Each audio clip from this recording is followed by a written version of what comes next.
Lies around here. Remember when he said this on CNN 2 nights ago? By the way, let's get straight why I went. I didn't go to one about oil. I went about making sure that we made sure that we weren't going to walk away from the Middle East.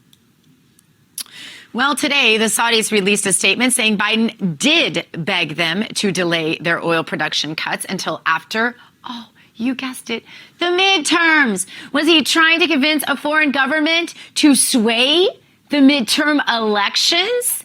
Because we have legal ramifications for that. But I guess those never apply to Joe. Let's see what Erin Elmore has to say about this. Erin, an attorney, by the way, great to see you. Erin, Joe was busted in a flat-out lie there. And not only that, he was busted trying to convince the Saudis to manipulate world markets to help Democrats win the midterm elections. Erin, wow, for a guy with dementia, he sure knows how to rig an election, doesn't he? Do have a midterm in less than 30 days at this point. And I'm glad that the Saudi Arabian government really spoke up here. We see that Americans here, especially conservatives, actually everyone right now, is so troubled by gas prices and inflation and the crisis at the border with fentanyl pouring through. The average American is sitting there at their kitchen table saying, how am I going to create a better America for my children? And how am I going to get through the foreseeable future? Because things are really difficult right now. So we have a president that doesn't care about any of this. He cares about getting votes and talking about things like MAGA Republicans who are semi-fascists and pounding their fist. You know, all liberals basically are pounding their fist about abortion. And the average American is fed up. The problem with the story that you just talked about and that we're now discussing is that liberals don't see this because mainstream media will not cover it. And this is an important story that everyone needs to see. We have a president that's begging another government not to raise oil prices until after an election. What does that tell you? Absolute corruption. Nothing about this is reasonable or rational or realistic. And honestly, hopefully people do see this by watching people like you. Enough is enough. Stop manipulating us as Americans. We deserve better. And by the way, we have a great dearth of natural resources here in America. But no, Joe Biden would rather beg other countries, now Venezuela with massive dictators in place, for oil. Yeah, exactly. Well, the ratings are in for the Biden interview on corporate CNN, and they only had about 850,000 viewers, were beat by virtually everyone else in TV in the ratings. It was Jake Tapper's first show in prime time, and he also had The Rock as a guest after Joe Biden. CNN and Biden are both in trouble, aren't they, Erin? I mean, let the people decide, but it certainly seems that way. And we really need a big win in these November midterms to really get the GOP back on track and start getting some legislation passed and start doing things that are actually beneficial for America. CNN already has failed epically, as we saw with CNN Plus. I wonder when they're going to become a conservative network. I truly wonder, because what they're doing right now is called one thing and one thing only, and that is failing. So I wonder what's really going to happen in the near future. I know that their new CEO is really trying to change directions, but he better do it sooner rather than later, because literally my kid's YouTube channel gets more views than Joe Biden's interview on CNN. Well, you have a really cute kid. But, you know, here's the thing. Maybe Trump buys CNN and that would just change everything, wouldn't it? All right. Action movie star Mark Walhberg has said goodbye to Hollywood and moved his family outside of California across the border to Nevada. He said it was a simple choice that he made in order to give his kids a better life. And he also said, Erin, that he's committed to building a state-of-the-art studio in Nevada and making it a Hollywood 2.0. Wow, that's actually bad news for California as big stars start to try to move the entire movie industry out of the state. We're already seeing it in Georgia, passing the tax credits. There's lots of movies being filmed in Idaho, I know for sure. And other states are catching on to what's happening in those states and starting to give these tax credits too. So, Erin, what will happen to the movie industry if they're not in the liberal filth pot of L.A.?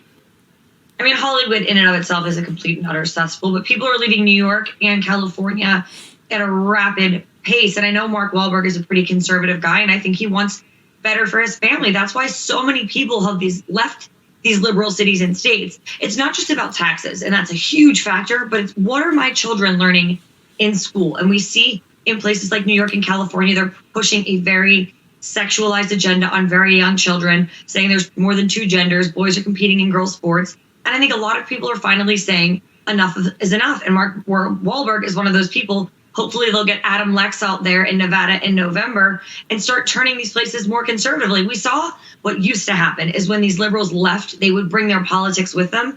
And now I think these conservatives are leaving and bringing their conservative values with them. And we see places like Florida getting far more conservative because of it. People like myself that left a blue city and blue state and said, hey, I'm going to go to Florida for the freedom. And I don't remember why I left. I'm going to vote for the conservative leaders in the place where I'm so happy to be, which is Florida.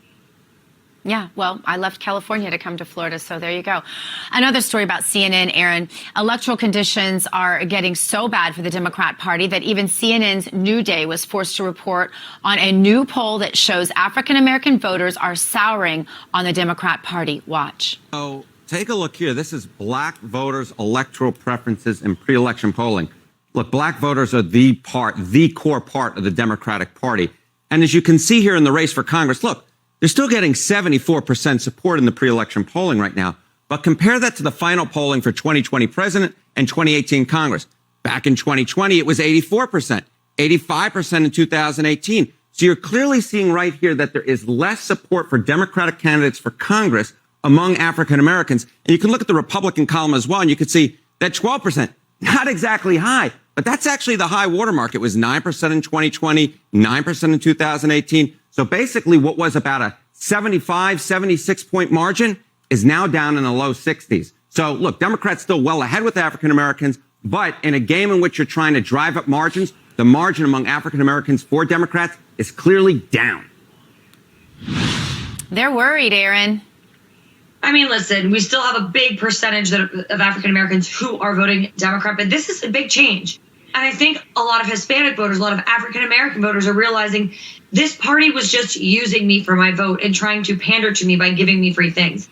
I want, like I said earlier, a better future for my children. I don't want to be used and assume that I'm just going to vote a certain way because of the color of my skin.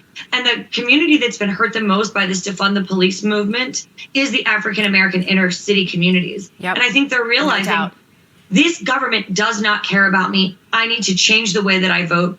And I hope the Democrat Party is waking up and sort of trying to back off of these policies, but good for the Republican Party. We will take anyone here in the conservative side. Yeah. All right, it's time for the meme of the day.